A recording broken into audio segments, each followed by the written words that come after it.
Hello my dear students, গণিত ক্লাসে তোমাদের সবাইকে স্বাগতম। আমি সোহেল স্যার। এইচএসসি 2025 যারা পরীক্ষা দিয়েছিলে তাদেরই ধারাবাহিকতায় আজকের প্রশ্নের উত্তর দেব।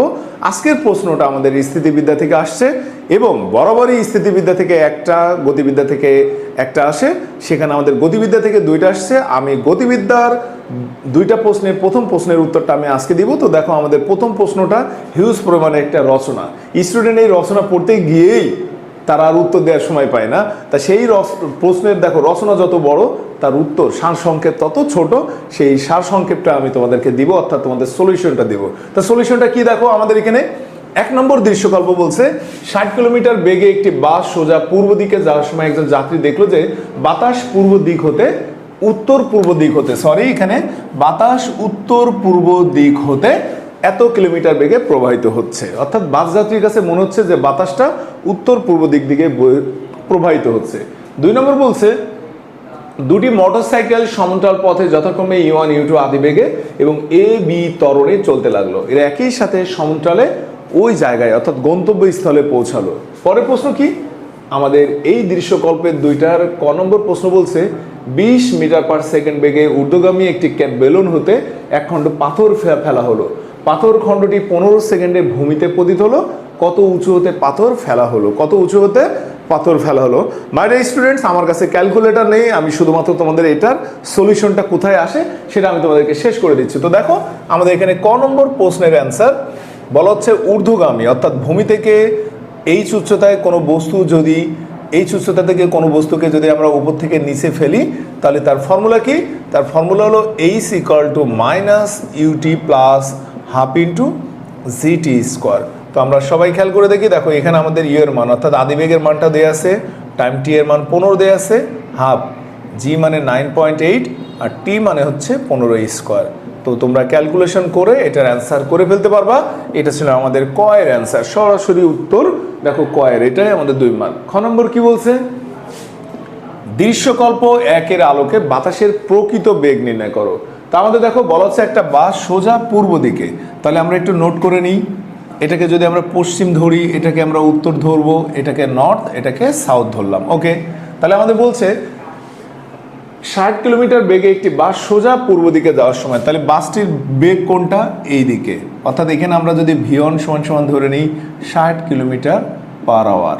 ওকে, এরপর বলছে যাওয়ার সময় একজন যাত্রী দেখলো যে বাতাস উত্তর পূর্ব দিক হতে এত বেগে প্রবাহিত হচ্ছে, উত্তর পূর্ব দিকে।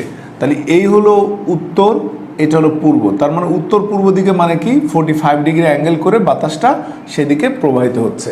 তো আমরা যদি এটাকে এক্সটেনশন করি অর্থাৎ বাড়িয়ে দিই, দেখো আমাদের রেজাল্ট এই দিকে আসে। অর্থাৎ আমরা এটাকে ধরে নিলাম সে বাতাসের গতিবেগ, বাতাসের বেগ V2।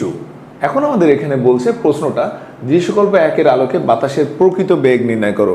তো মাই ডিয়ার স্টুডেন্টস, আমরা সবসময় খেয়াল করি, দেখো এখান থেকে আমাদের এইটা হলো বাসের বেগ, এটা হলো বাতাসের আপেক্ষিক বেগ। তাহলে প্রকৃত বেগটা কি? প্রকৃত বেগটা নিশ্চিত এই ধরনের কোনো কিছু একটা হবে, অর্থাৎ আমরা এখানে এটাকে ভি ধরে নিতে পারি। তাহলে আমরা যদি ভি ধরি, দেখো তো এই দুইটা বেগের মধ্যবর্তী কোণ কত? তো এই দুইটা বেগের মধ্যবর্তী কোণ বের করতে গেলে আমাদেরকে খেয়াল করতে হবে এইটুখানি 90 আর এটা হলো 45, অর্থাৎ এদের মধ্যবর্তী কোণ হলো 135। তো আমরা খুব সহজ করে দেখো, আমরা এটার মান যদি বের করি, দেখো V1 square plus V2 square plus 2V1 V2 cos 135। তো আমরা এখানে মানটা বসাই দিই, দেখো V1 হলো 60 স্কোয়ার, V2 হচ্ছে 30√2 তার হোল স্কোয়ার প্লাস 2 × 60 × 30√2 cos 135। এটা যদি আমরা ক্যালকুলেশন করি তাহলে বাতাসের লব্ধি বেগ অর্থাৎ বাতাসের প্রকৃত বেগ পেয়ে যাব। এখন যদি দিক বলে, তো দেখেন আমরা যদি দিক বের করতে চাই অর্থাৎ লব্ধির দিক বা বাতাসের দিক, ধরে নিই বাতাসের প্রকৃত বেগ বাসের বেগের সাথে থিটা কোণ উৎপন্ন করে। তাহলে আমরা এখান থেকে ফর্মুলা যদি নিই, দেখো তো tan θ = V2 sin α divided by V1 plus V2 cos α। My dear students, তোমরা এখানে V2 মান কত দেখো 30√2 sin 135, আর এখান থেকে যদি আমরা এটা নিয়ে নিই 60 প্লাস 30√2 cos 135। তো তোমরা এটা ক্যালকুলেটরের মাধ্যম দিয়েই তোমরা এখানকার থিটার মানটা বের করতে পারবে। তাহলে আমার কাজ কি দেখো, আমরা এইভাবে দ্বিতীয় প্রশ্নের উত্তরটা দিয়ে দিলাম। বাতাসের বেগের দিক, এই দুইটা আমরা বের করলাম। গ নম্বর প্রশ্ন বলছে যে দুইটা মোটরসাইকেল সমতল পথে, আমি যদি দুইটা মোটরসাইকেলকে সমতল এভাবে ধরি, এর আদিবেগ u1, এর আদিবেগ u2, এবং এ সুষম ত্বরণে বি সুষম ত্বরণে পৌঁছায় এবং এরা একই গন্তব্যে পৌঁছায়, একই গন্তব্য, অর্থাৎ টাইম এদের সেম লাগতেছে, তাহলে সেক্ষেত্রে আমাদের এই প্রমাণটা করা জরুরি। খুব ইজি একটা প্রশ্ন। দেখো আমরা যদি প্রথম মোটরসাইকেলের গয়ের প্রশ্ন দেখো, প্রথম মোটরসাইকেলের ক্ষেত্রে যদি আমরা এটা ধরি, তাহলে প্রথম মোটরসাইকেলের ক্ষেত্রে অতিক্রান্ত দূরত্ব এস এর সূত্র কি u1t plus half into A T square. অনুরূপভাবে দ্বিতীয় মোটরসাইকেলের ক্ষেত্রেও আমরা এটা পাই S equal to U T plus half into B T square. তো আমাদের কাজ কি, এইটা যেহেতু দুইটারই সেম অতিক্রান্ত দূরত্ব, দেন এখান থেকে আমরা টি এর মানটা বের করতে পারবো। এবং তোমরা সবসময় খেয়াল করবা আমাদের প্রশ্নে কি দিয়ে আছে এটা আমাদের বের করতে হবে। তো দেখো এস এর মান যদি এটা আসে, এস এর মান যদি এটা আসে, তার মানে দে আর ইকুয়াল, অর্থাৎ এখান থেকে আমরা টি এর মানটা বের করব। দেখো half into A T square UT টি plus half into B T square. তো আমরা যদি এখানে u1 মাইনাস u2 টি কমন নিয়ে নিলাম, ওখান থেকে আমরা যদি হাফ কমন নিয়ে নিই, দেখেন তো B minus A T square, উভয় পক্ষ থেকে টি বাদ দিয়ে দাও, তাহলে u1 minus u2 into half into B minus A T. তাহলে আমাদের এখানে কাজ কি, এখানে কাজ হলো u1 মাইনাস u2 আর ওটা বি মাইনাস, ওকে। তাহলে আমরা এখান থেকে যদি টি এর মান বের করি, দেখো 2 u1 minus u2 by B minus A, এটা ছিল আমাদের টি এর মান। এই টি এর মান আমরা যদি এখানে ইকুয়েশনটাকে নাম্বার 1 নাম্বার 2 দিয়ে ইন্ডিকেট করি, তাহলে টি এর মান আমরা একে বসাই। দেখো এস এর মান u1 টি মানে কি 2 into u1 minus u2 by B minus A plus half into A T square মানে কি 4 u1 minus u2 whole square divided by B minus A তার হোল স্কোয়ার।